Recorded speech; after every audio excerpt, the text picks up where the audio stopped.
ассалому алайкум бинандагони азиз, ин барномаи донишсанҷ аст. бахши навбатии барномаи донишсанҷро мо манзури шумо мегардонем. ин бахши панҷуми барнома аст ки шумо алон шоҳид ҳастед.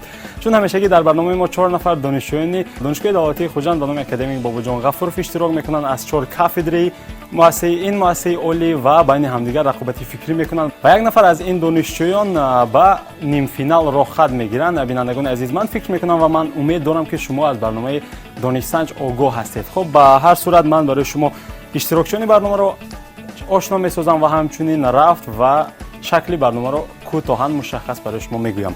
имрӯз дар барномаи мо иштирок мекунанд иштирокчии рақами 1 мо рухшонахон эргашева. ин нафар аз кафедраи фонетика ва лексикологияи забони англисӣ факултети забонҳои хориҷӣ. хушомадед. ва иштирокчии рақами 2 мо марғубаҷон ҳастанд бӯрибоева, намояндаи кафедраи забони олмонии факултети мазкур. шумо хушомадед мегӯям. иштирокчии рақами 3 мо таҳмина шарофова ҳастанд. ин нафар аз кафедраи назария ва амалияи забони англисӣ факултети забонҳои хориҷӣ. хушомадед. ва иштирокчии рақами 4 мо нигина ҳайдарова. ин нафар аз кафедраи грамматикаи забони англисӣ факултети мазкур ҳастанд. ҳар як шуморо хушомадед мегӯем.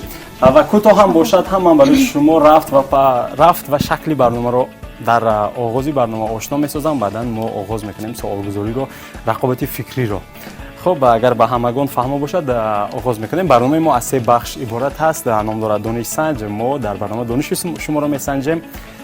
аз 3 бахш иборат аст. дар бахши аввали барнома 2 суол аз ихтисосатон бо 4 намуди ҷавоб барои шумо пешниҳод мешавад. агар шумо ҷавоби дурустро дарёфтед, 1 холро соҳиб мешавед. барои ҳар як суол ҷавоби суол 20 соне фикр карда метавонед. 20 соне вақт дода мешавад. соли дуюм низ ҳамин гуна аст. хуб, бахши дуюми барномаи мо каме мушкилтар мешавад. ин бахш саволҳо аз фанҳои ҷамъиятӣ барои шумо пешниҳод мешавад. аз таърих буда метавонад, сиёсат ё ин ки забон, адабиёт буда метавонад, ҳар соҳаи ҷамъиятӣ. ва намуди ҷавоб барои шумо пешниҳод намекунем. агар ҷавоби дуруст шумо пайдо кардед, шумо дар ин бахш 2 холро соҳиб мешавед. дар ин бахш низ шумо метавонед ки 20 соне фикр карда бошед.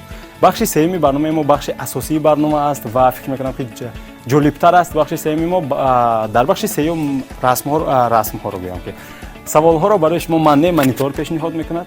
саволҳои мантиқӣ ҳаст. шумо бояд ки мантиқан саволҳоро, аксҳоро ба ҳамдигар бипайвандед ва ҷавобро дарёфт кунед. дар ин бахш нафаре ки зуд ҷавоб мегӯяд ва ҷавоби худро собит мекунад ки чаро ин вариант дуруст аст, чаро ин ҷавоб дуруст аст, ӯ 3 холро соҳиб мешавад. нафароне ки холҳои наздик гӯем ки ҷавобҳои наздик пешниҳод кардан, 1 хол ё ин ки 2 холро мо барои шумо вогузор мекунем. ба ҳамагон фаҳмо аст? баҳсро оғоз мекунем, рақобатро оғоз мекунем. хуб, рафтем бахши аввали барномаи мо.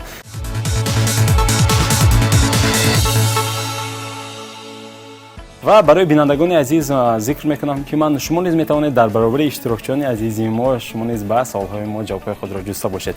хуб, саволи аввалин ба иштирокчии рақами 1 рухшонахон аз кафедраи фонетика ва лексикологияи забони англисӣ барои шумо пешниҳод мешавад. таваҷҷӯҳ кунед. дар забони англисӣ чанд намуди саволгузорӣ мавҷуд аст?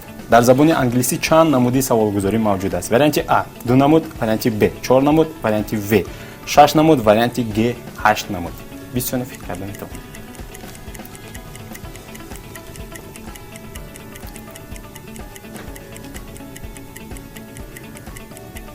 варианти В. варианти Вро интихоб мекунед. 6 намуд саволгузорӣ мавҷуд аст дар забони англисӣ. 6 намуд. шумо итминон доред? бале. хушбахтона гӯям хато мекунам, зеро ки 4 намуд аст. шумо варианти нодурустро интихоб кардед. хуб, мо саволро ба иштирокчии рақами 2 вомегузорем марғубаҷон аз кафедраи забони олмонӣ. марғуба, таваҷҷӯҳ кунед. республикаи федеративи олмон аз чанд замин, яъне ки вилоят иборат аст?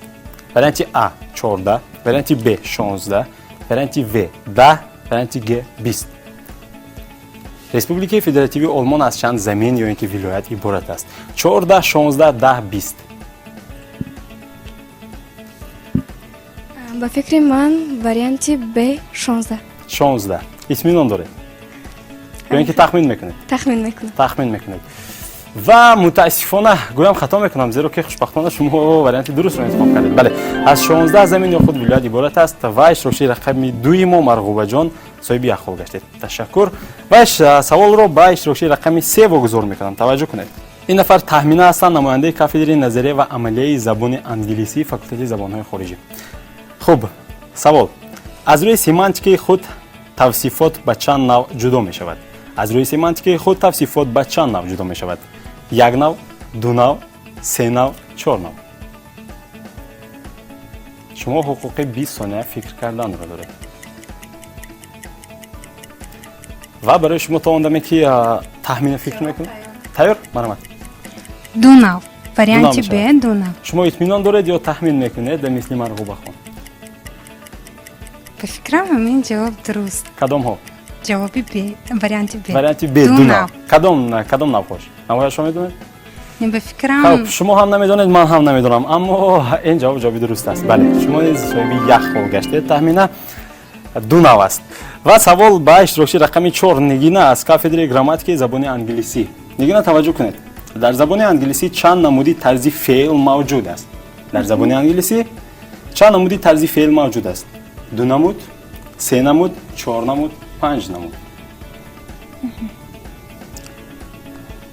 2 3 4 5. اگر سوال مفهوم باشد من میتوانم تکرار کنم. در زبان انگلیسی چند نمودی طرز فعل موجود است؟ بله. دو نمود. دو نمود. کدام ها؟ اکتیو پسیو. فاعل و مفعول. بله، این دو نمود است. شما صاحب یک خال گشته. درست است. این جوابی درست است. خب اشتراکچیان عزیز، من برای شما سوال‌های دوم را از اختصاصتان با 4 نمودی جواب پیشنهاد میکنم. توجه کنید. خب سوال اولینی ما با اشتراکچی یکم رخشانه خان. رخشانه خان توجه کنید. دیفتانگ‌های زبان انگلیسی چند آواز را تشکیل می‌دهند؟ دیفتانگ‌های زبان انگلیسی چند آواز را تشکیل می‌دهند؟ 1 2 3 4. دو. اطمینان داره یا تخمین میکنید؟ نه، اطمینان دارم. اطمینان شما درست است. شما صاحب یک خال گشتید. بله، دو نمود را تشکیل می‌دهند. این جوابی درست بود. و سوال با مرغوب جان. توجه کنید. اثر دیوان شرقی غربی به قلم کدام شاعر منسوب است؟ به فکر من وریانت گ. وریانت یوهان گ. ولفگانگ گوته. یوهان ولفگانگ گوته. دیگر وریانت ها را نخونم. فکر شما غلط است. گویم خطا میکنم. این درست است. بله، جواب شما درست بود و شما صاحب یک خال را صاحب شدید. خب ادامه میدهیم سوال گذاری رو. شما رو هیجان پخش نمیکنه؟ خب رفتیم سوال با اشتراکی رقم 3 ما تخمین خان از اختصاص با 4 نمودی جواب. به لغت گفتگویی مخصوص کدام گروهی کلمه ها داخل می شود؟ به لغت گفتگویی مخصوص کدام گروهی کلمه ها داخل می شود؟ ا. زویگما، تکرار، آنتیتزا، ارگوتیزم ها، سلنگ، ژارگونیزم ها و همچنین ولگانیزم ها و وریانت گ واژه های کسب و کار ادبیات کتابتی. واقعا هم چنان کلمه های مشکلی که من باری اول شونده ایستادم. هنگام تهیه گویم که این سوال من خیلی مشکلی کشیدم برای تلفظ کردن این کلمه ها. خب به شما سوال فهمو است یا اینکه تکرار کنم؟ جواب من تیار. خب جواب درست وریانت و سلنگ، ژارگونیسم ها، وولگاریسم ها.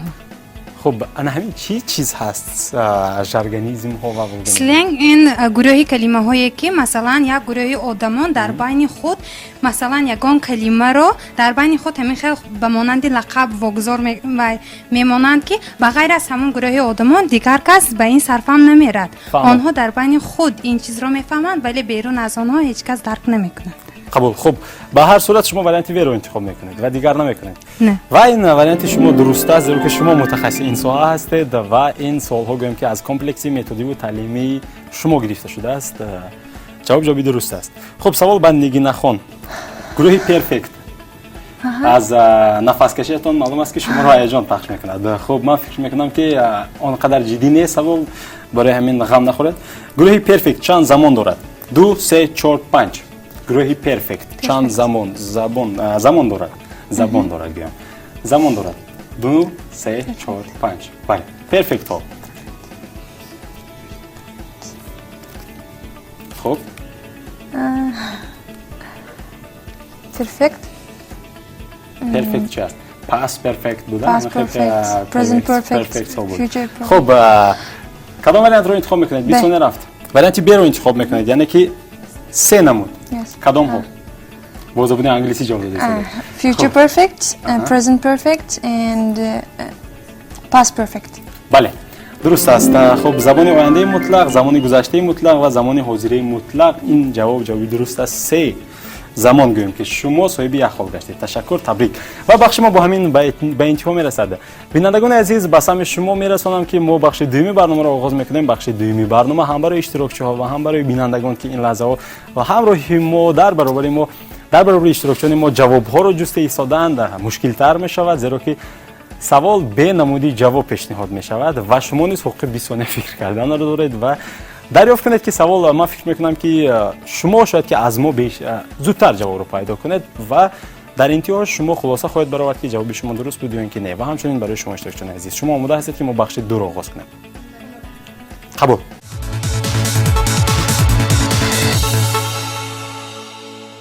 عصبیانه که شما همه شما دانشجویانی گویم که شعبه این فاکولته زبان‌های خارجه هستید. من فکر میکنم که ساحه ادبیات به شما نزدیک است. برای آنه که شما نگویید که به من سوالی آسان واگذار شد یا مشکل به او سوالی آسان، من برای شما سوال‌های دوم بخش رو از یک ساحه از ادبیات برای همه شما آماده نمودم و در علاوه‌گی برای شما 4 سوال یک تاگی واگذار میکنم. شما باید که جواب را دریابید. رخشانه خان مرحبا. خب همتون فهمیدید؟ آماده هستید؟ تاجیکی. بله. خب سوال با رخشانه. حالا نوبت شما میآید. سوالی گویم که سیوم یعنی که بیرون از اختصاص به نمودی جواب با رخشانه خان. نام اصلی انوشیروان عادل چیست؟ خسروی پرویز. بیشتر فکر نمیکنید؟ نه. و من خواهش میکنم که جواب درست رو براریم.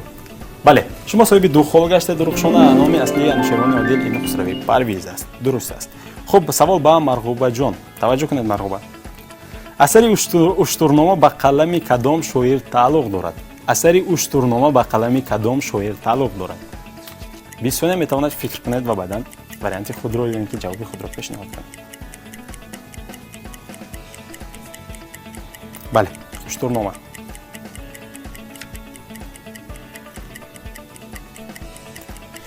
کمک من این است که شما باید با ادبیات کلاسیکی روید. این ادیب کلاسیک است. بله. نام و اسم و گویم که نسبش رو شما باید که گوید. همگی 2 کلمه است. خب به فکر من اطمینان ندارم اما ناصر خسرو. بله. قبول کنم جواب را. خب جوابی درست متاسفانه دیگر است. این جوابی درست فریدون عطار است. این اثر با قلم فریدون عطار متعلق است. خب غمگین نمیشیم. حالا گویم که سوال گذاری ما ادامه دارد. سوال با اشتراکچی رقم 3 تخمین خان. توجه کنید. کدام اثر صدرالدین عینی برای موجودیت تاجیکان را اثبات کردن خدمت کرده است؟ کدام اثری صدرالدین عینی برای تاجیکان را اثبات کردن خدمت کرده است؟ من فکر میکنم که آنقدر مشکل نیست. به هر صورت من چنین فکر میکنم. شاید که دیگرها چنین فکر نکنند. 20 ثانیه فکر کرده میتوانید. این اثر اطمینان دارم که هر کی شما نامش را میدانید، زیرا که این در دوران شوروی عموما در مجموع این اثر خیلی کمک میکند برای ثابت ساختن تاجیکان که تاجیکان تمدن خود را دارند، تاجیکان تاریخ خود را دارند، تاجیکان مدنیت بوی خود را دارند و این اثر خیلی خدمت میکند و همگان اعتراف میکنند. این اثر چی نام داشت؟ من خیلی کمک کردم. مرا وریانت خود را پیشنهاد کنم. اگر شما جواب بدید خود نمیگیرید، زیرا که شما به همه شما در یک تاگی تنها سوال واگذار میشود. بله شما جواب را گویید اون نفر تکرار میکنند و از 2 خال را اون نفر صاحب میشن. اگر میتوانید برای اون نفر کمک کنید. خب اگر خواهید که این نفر از شما غالب خالهای زیاد رو بیشتر به دست دارن. خب تخمینه در این اثر ادیبان تاجیک جمع آوری شده است. خیلی کمک کردم برای شما. وریانت پیشنهاد میکنید؟ خب من خودم برای شما وریانت رو میگویم، وریانت درست رو میگویم، زیرا که شما وریانت پیشنهاد نکردید. 20 ثانیه ما رفته بود. این اثر نام داشت نمونه ادبیات تاجیک. بله این اثر نمونه ادبیات تاجیک نام داشت. خب شما متاسفانه خال نگرفتید تخمینه و سوال با اشتراکچی رقم 4 ما نگینه خان. نگینه سوال با شما. истилоҳи фолклор чиро мефаҳмонад? истилоҳи фолклор чиро мефаҳмонад? Савол аз забон, аз соҳаи забон. Фолклор гуфта шумо чиро мефаҳмед? ин савол низ мушкил нест, ман фикр мекунам, зеро ки шумо дар факултаи забонҳои хориҷӣ таҳсил мекунед, шумо бояд ки забони тоҷикиро донед. Фолклор. зеро ки агар шумо забони тоҷикиро надонед, дар омӯхтани забони хориҷӣ мушкил мешавад. Ман фикр мекунам ки чунин аст. ба ҳар сурат истилоҳи фолклор ин асарҳои халқӣ мебошанд. асарҳои халқӣ, ин яъне адабиёти халқӣ. адабиёти халқӣ. асосан ин дар байни халқ фолклор. боз чӣ гӯям? Чӣ гӯям ман ки аз ин ногуфтанам бе? Хуб гӯед, ман шӯхӣ мекунам. фолклор асосан ҳамин халқӣ. эҷодиёти халқӣ. эҷодиёти халқӣ. шумо хеле наздик ҳастед ва ман ҷавоби шуморо қабул мекунам ва ҳамчун ҷавоби дуруст тасдиқ мекунам, зеро ки ин эҷодиёти даҳонакии халқ аст. Бале, ин эҷодиёти халқ аст, аммо даҳонакӣ аст. ин ҷавоби дуруст буд. хуб, иштирокчиёни азиз, бо ҳамин бахши дуюми барномаи мо ба интиҳо мерасад. бахши сеюмро оғоз мекунем.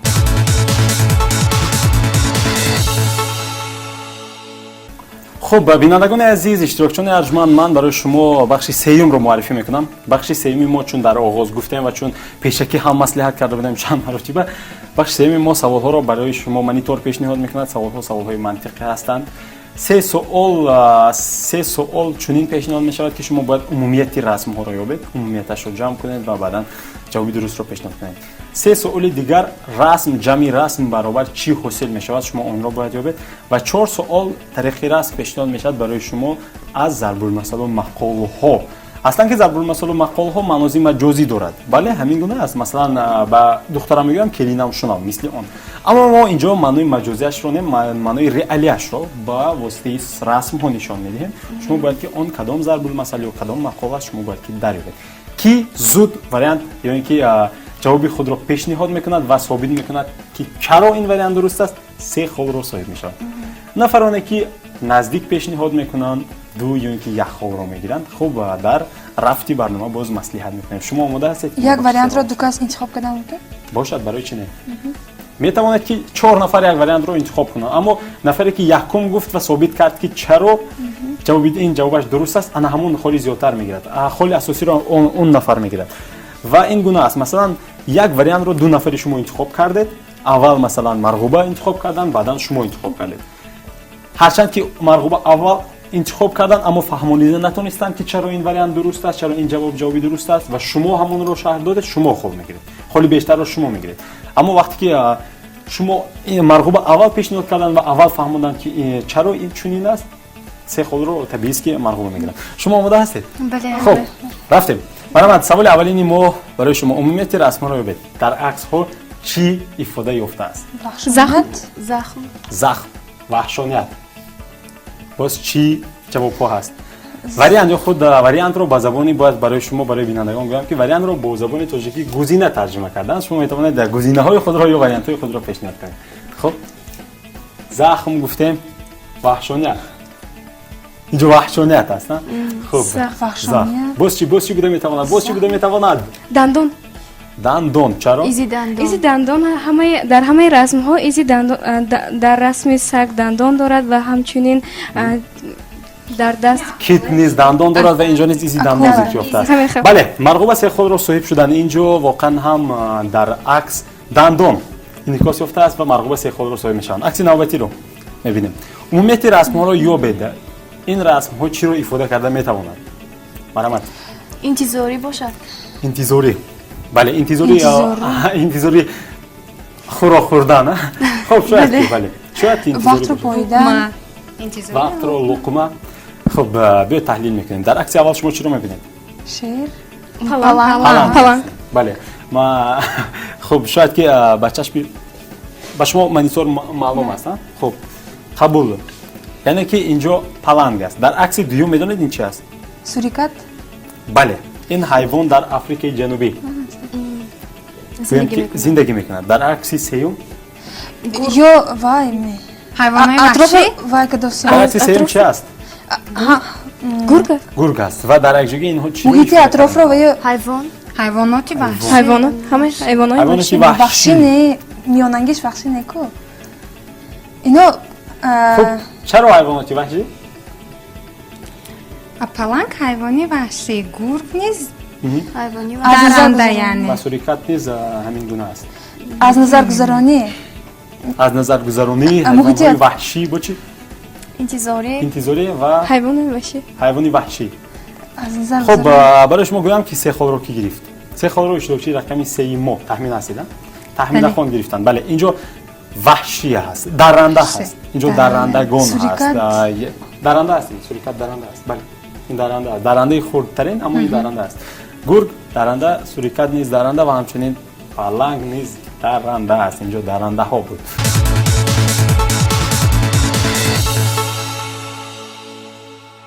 عمومیت رسم ها رو یابد. کسب و کار سوال باشد. سوم. کسب و کار باشد. چرا؟ یکم روشن جواب بدن. چرا؟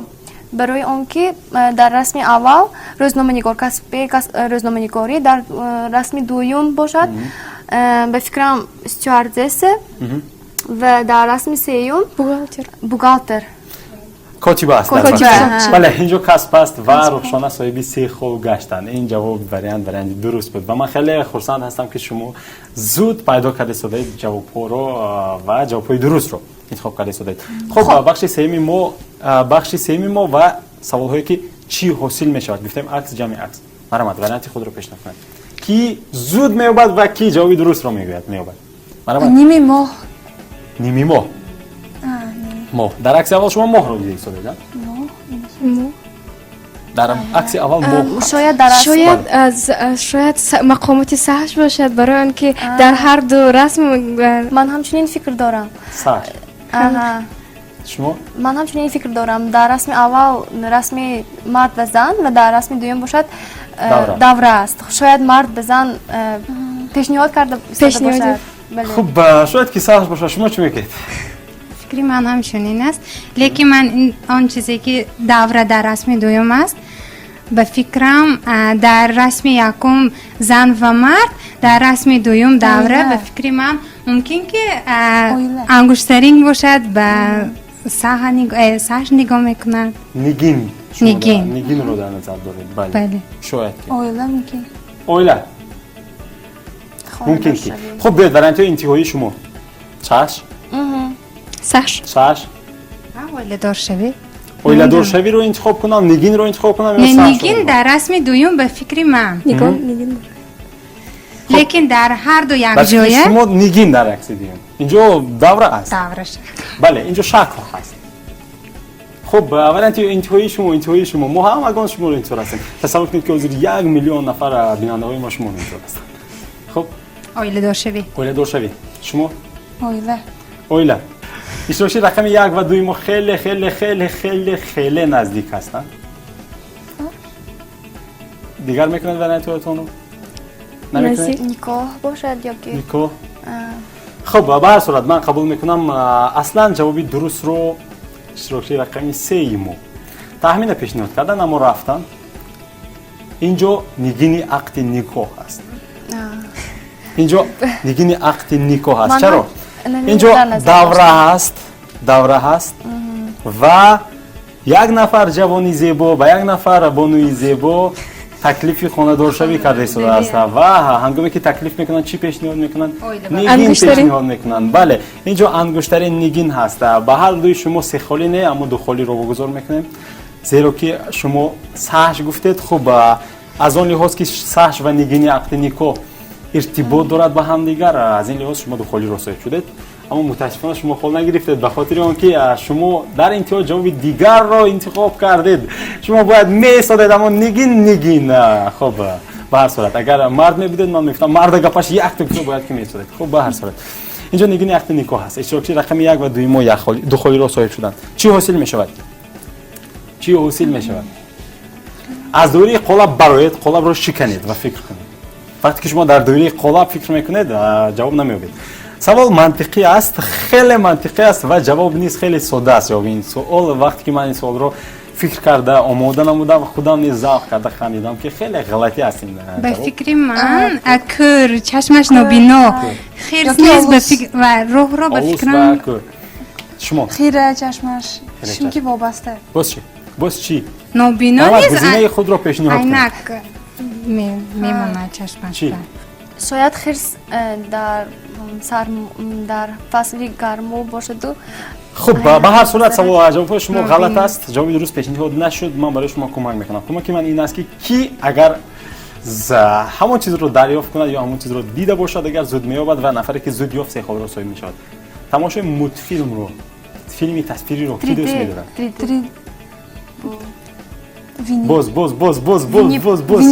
باز چی؟ در کدام فیلمی تصویری شما خیلس رو دیده بودید؟ خیلس غلطی رو دیده بودید که عینک داشت. من الان که جواب رو گفتم خیر. Маша Медведь. ماشا مدوید نیست. این خیلس و ماشا نیست. خانم ماشا نیستند. این جواب دیگر است. مرحمت فکر کنید. یکی از فیلم های تصویری که در آن یک خیلس هست که چیکار میکنه؟ در چشمش عینک دارد. و این گونه گوییم که خرس در طبیعت نیست، هست همین گونه. خرسی عینک دارد؟ پنده. بله، اینجا پنده است. خب جواب درست پنده بود. بله، اشتراکچی رقم 4 ما صاحب 3 خال گشتن. اینجا پنده هست. خب من گفتم فیلمی تصویری اگر شما دیده باشید یک فیلم تصویری با نام کونگ فو پنده است. بله درست است. شاید که من نشان میدادم شما زودتر میافتید. خب به هر صورت تشکر. رسمی نوبتی چی حاصل میشود؟ گنتیکا. اگر شما خیمیک می بودید زود میافتید این جواب رو. ماده ها. در عکس اول شما چی می‌بینید؟ در عکس اول شما چی بازی کریستیک نولیک میخواد بازی بود. در عکس دوم مرد در لابراتوری. مرد در لابراتوری درست است. بله این بازی نیست، این جدول است. جدول خیمیوی؟ جدول خیمیوی. مندلیف. باز چی؟ جدول مندلیف. جدول مندلیف. بله اینجا جدول مندلیف است. این جواب درست بود و شما باز هم 3 خال رو صاحب شدید. درست است. اینجا جدول و یک لابراتوری هست که آنجا با گویم که یک نفر دکتر یا اینکه یک نفر خیمیک با ساختن همین کدام ماده مشغول هست. اینجا جدول مندلیف است. جواب درست بود. و آب. کدام ضرب المثل است؟ برای شما ضرب المثل ها پیشنهاد می شود. شما زود باید یابید و این من فکر می‌کنم اونقدر مشکل نیست. ضرب المثل های ما همگی 4 تا است. مرحمت. مایدون از دلیر است هرچند که در بالای سوختن نمک‌ها. بالای سوختن نمک‌ها است. بله رخشان صاحب 3 خال گشتن. اینجا سوختن نمک و آب و فرمولای آب نشان داده است. بالای سوختن نمک‌ها و بله من پیش از اون که ضرب المثل دیگر رو برای شما پیشنهاد میکنم من برای شما میگم که آن ضرب المثل و مقال هایی که برای شما پیشنهاد میشود شما همه روزه در زندگی همون ما استفاده میبریم. همه روزه شما عکس رو ببینید و معنای مجازی نه همون عکس رو با هم دیگر بپیوندید جواب حاصل میشود. مرحمت عکس نوبتی. خب این کدام ضرب المثل است؟ آن گوشه گمار مبر که خالی است. شاید که پلنگ خفته باشد. شاید که پلنگ خفته باشد. وریانت خیلی خوب است. چرا من وقتی ساختم همین وریانت رو به نوبت نگرفتم؟ بله وریانت درست است اما باز یک وریانت دیگر هست. میدان دلیر. من اما وریانت شما رو به نوبت میگیرم. خانه شهر و میدان غریب. میدان غریب. نه. میدان از دلیر. در عکس دوم شما دلیر رو دیدید. شیر. پرنده. حیوانی رو دارد. خب نه. یک وریانت خوب پیشنهاد شد حتی در بگوشه خاطری من نبود. همین وریانت اما وریانتی خیلی نزدیک و درست پیشنهاد کردید شما. هر بشه گمان نبود که خالی شاید که پلنگ خفته باشد اما در عکس دوم شیر است پلنگ نیست. خب جواب دیگر است. شب و روز خالی. شب و روز خالی. پایانش بسیار پلنگ. پایانش بسیار سفید است. نه. شب و روز؟ نیست. شب و روز. نه. خب شما وریانت خوب پیشنهاد کردید اما من میبینم که من قبلا گمان کردم که این پلنگ است اما این شیر بوده است. از این لحاظ هر بیشه گمان مبر موافقت نمیکنم. یک چیزی هست در عرفیت میگویند که اون چیزی که خب برای شما سینونیم همین ضرب المثل رو میگویند شما اون ضرب المثل اصلی ضرب المثل رو یابید. قبول؟ در عرفیت میگویند که کسی که آهسته میرود دور میرود میگن. باز چی بوده میتواند سینونیم یعنی همین چیز خیلی به همین ضرب المثلی که من گفتم نزدیک است. کسی که آهسته میرود دور میرود. اینجا 7 بار چین نمیشه. باز چی بوده میتواند؟ 7 بار چین کن یک بار شیر آمده میبرد. خب باز تو شما 7 پرچین میکنید که یک لقمه میکنید شیر و از این لحاظ 7 پرچین نکنید و دیگر چیز را فکر کنید. نفری که دیر میرود آهسته میرود دیر آید شیر آید دیر آید و شیر آید مرغوب یافتن اینجا رو. بله دیر آید و شیر آید. اینجا عکسی شب نشان داده شده است. شب معنای تاریکی است، دیر هست. بله دیر است، دیر و شیر می آید. این جوابی درست بود و نهایت 3 خال رو شما صاحب شدید. مرحبا، تبریک میگم شما رو. تشکر. خب عکس نوبتی. دیدین گوساله تا قهوه.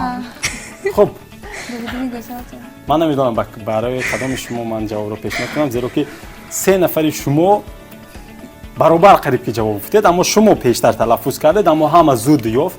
هم شما اما این نفر نیست تصدیق کردن، هم گفتند و اما 3 شما گفتید که در یعنی گوساله تا کدام.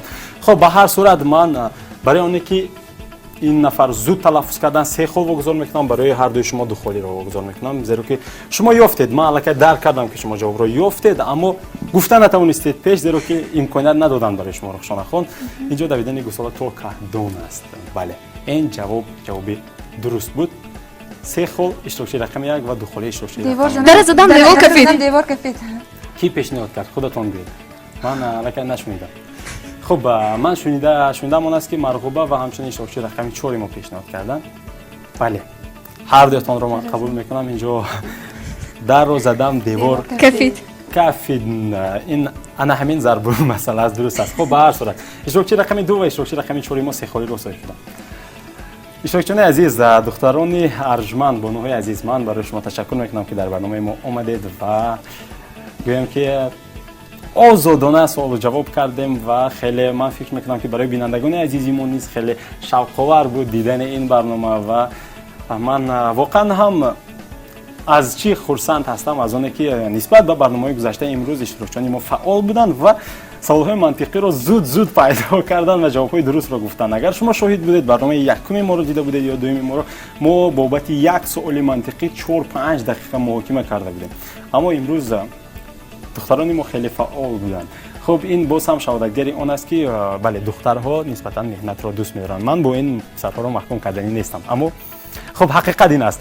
تشکر میکنیم برای شما و شما آماده هستید که من برای شما خالهایتان رو بگویم که کی چند خال گرفت و کی به نیم فینال رو خط گرفت. آماده هستم.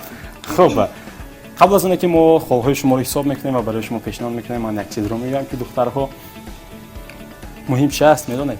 اشتراک است. بله اشتراک این غالبیت است. وقتی که ما با رفتیم راهبری فاکولته شما، راهبری کافدر شما مراجعت کردیم، گفتیم یک نفری دانشجویان را از کافدر پیشنهاد کنید، تنها شما رو انتخاب کردن از بین هزارها دانشجویان، یعنی معیار اون کافدر شما بودید. انا این خودش غالبیت است. من فکر میکنم که اما حساب کردن خود و یک نفر رو به نیم فینال و راه خط دادن دعوت کردن این چیزی رسمی است. خب اشتراکچیان عزیز مرحمت، من خالهای شما رو میگم. اشتراکچی رقم 1 رخشان ارگشوه در مجموع 14 خال رو صاحب شدن. تبریک میگم شما رو. اشتراکچی رقم 2 مرغوبه جان بریبوی و 12 خال رو صاحب شدید. شما رو نیز تبریک میگم. اشتراکچی رقم 3 تخمین شرافوه 10 خال رو گرفتید و همچنین اشتراکچی رقم 4 ما نگینه حیدر و 13 خال رو صاحب شدید. شما رو نیز تبریک میگم و بار دیگر میگم که مهم اشتراک است. همه شما غالب هستید من فکر میکنم که، اما برای آن نفرانی که در برنامه ما اشتراک کردید در شما را دستی خالی روان نسازیم. ما برای شما یک ظرف خیلی زیبای با نوشتجات دانش سنج و با گویم که لوگوتیپ اسم یک آماده نمودیم که برای شما تقدیم میکنم. خب مبارک باشه از برای شما و من فکر میکنم که گاه نشسته در تنهایی یا اینکه در جمع خانواده قهوه می نوشید، قهوه گرم یا اینکه خنک و یاد میارید که یک برنامه بود با نام دانش سنج اشتراک کرده بودیم و آنجا توفه گرفته بودیم و میتوانید سلفی کرده در سامانه‌های اجتماعی خود گذاشته باشید. خب رخشانه خان برای شما توفه نیست؟ غمگین نیست؟ خب شوخی میکنم. توفه شما این است که شما با نیم فینال رو خط گرفتید. شما در بازی نیم فینال ما بازی میکنید. شما وقتی که خواه اونجا برد میکنید، خواه برد نمیکنید، شما رو توفه گرانتر دیگه توفه خود این شما رو انتظار است و ما شما رو دعوت میکنیم. دختران عزیز باری دیگر برای شما تشکر میکنم و برای بینندگان عزیز من خاطررسان میکنم که امروز در برنامه ما دانشجویان فاکولته زبانهای خارجی مؤسسه دولتی تعلیمی دانشگاه دولتی خوجند به نام اکادمیک بابا جان غفاروف، رخشانه خان ارگشوه و همچنین مرغوبه جان بریبوی و تخمینه شرافوه و همچنین نگینه حیدر به اشتراک کردن. تشکر دخترها. سلامت باشید. بینندگان عزیز، این برنامه دانشسنج بود که ما الان به انتهای برنامه میرسیم. من فکر میکنم که شما نیز با در برابر اشتراکچانی ما به سوالهای ما پاسخ خود را جستید، پیدا کردید. همیشگی با برنامه‌های ما بمانید، همیشگی پیگیری برنامه‌های ما باشید. و از اون دل آن سیلکه هایی که شما حالا در زیر مانیتورهای خود دیده ایستاده اید، www.sm1.tv و همچنین www.khegeon.tg شما میتوانید که برنامه دانشسنج را دیده باشید و همچنین از پابلیکی برنامه روبرو که در فیسبوک و وایبر ما این پابلیک ها رو داریم، این گروه ها رو داریم، گروه های اجتماعی رو شما میتونید که اندیشه هایتان رو بیان کنید، شرح خود رو گذارید و پخش کردن لایک فراموش نشود. این برنامه دانشسنج بود. خداحافظ، همیشگی کامگار و کامیاب باشید.